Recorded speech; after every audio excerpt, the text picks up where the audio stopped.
Magandang hapon, ngayon po araw ng Martes, September 19, 2023. Update po muli sa lagay ng panahon.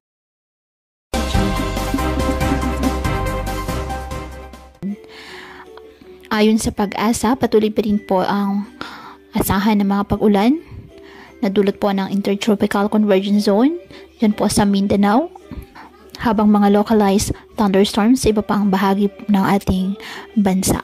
Samantala, isang low pressure area ang namataan ngayon sa loob po ng ating Philippine Area of Responsibility.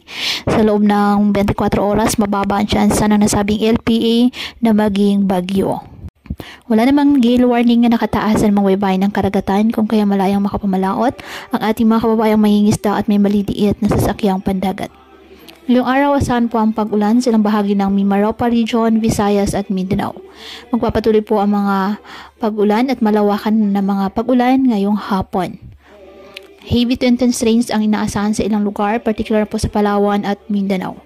Kaya pinapayuhan ng ating mga kababayan na may maingat at maging alerto po sa mga posibleng pagbaha at pagguho ng lupa, at ugaliin na magdala palagi ng payong o kahit anumang panangga sa ulan sa tuwing lalabas ng ating mga tahanan.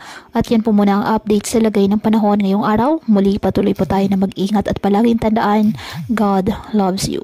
Stay safe and God bless.